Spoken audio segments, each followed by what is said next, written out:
Assalamualaikum warahmatullahi wabarakatuh. Selamat malam sahabat-sahabatku. Selamat jumpa kembali dengan saya di sini. Saya ingin membahas ya tentang seekor kuda yang mana cerita ini pas dengan acara di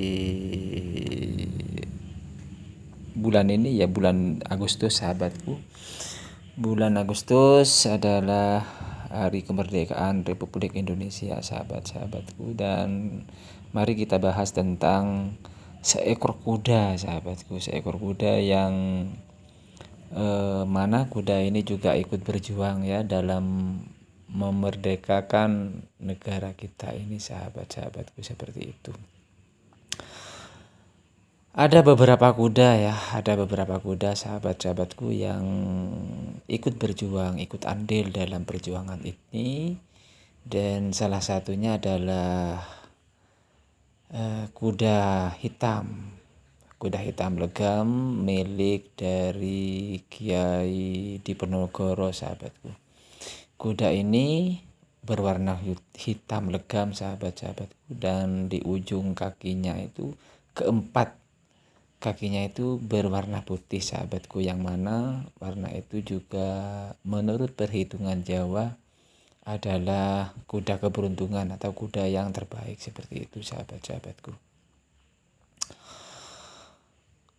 Berawal dari selamatan Hitan sang pangeran pada waktu itu, dan beliau dihadiahi kuda oleh sang Abi ya, dihadiahi kuda, yang mana kuda ini sahabatku dibeli dari pedagang Cina, yang mana pedagang ini memang sudah keluar masuk di daerah keraton, seperti itu sahabat-sahabatku. Dan pangeran yang pada waktu itu di Hitan mendapat hadiah kuda yang dinamakan kuda ini dinamai kuda Kiai Gentayu sahabatku, seperti itu. Berawal dari hadiah yang mana kuda ini menemani beliau semasa dari kecil hingga masa perjuangan sahabatku ya, hingga di perjuangan sahabatku. Dan kuda ini banyak perannya dalam masa perjuangan Pangeran Diponegoro pada masa itu sahabat-sahabatku. Dan salah satunya banyak dikisahkan sahabatku ya, bahwa pada perang Jawa itu antara Pangeran Diponegoro melawan penjajah Belanda, yang mana beliau berserta pasukannya itu terpojok sahabatku pada waktu itu ya, terpojok. Dan memang jumlah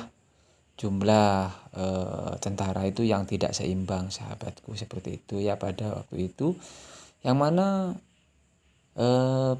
bala tentara dari Pangeran Diponegoro itu cuma berjumlah 40 orang sahabatku, sementara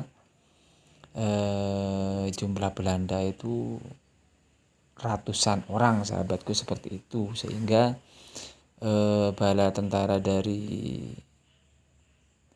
Pangeran Diponegoro ini sangat terpojok sekali sahabatku, dan dikepung pada waktu itu ya, dikepung oleh pasukan Belanda sahabatku, yang mana senjata dari pasukan Belanda itu lebih modern sahabatku ya, ketimbang pasukan bala tentara dari Pangeran Diponegoro pada waktu itu sahabatku. Namun yang bikin kita itu heran dan tercengang pada waktu itu memang dikisahkan, ini kisah nyata sahabatku ya,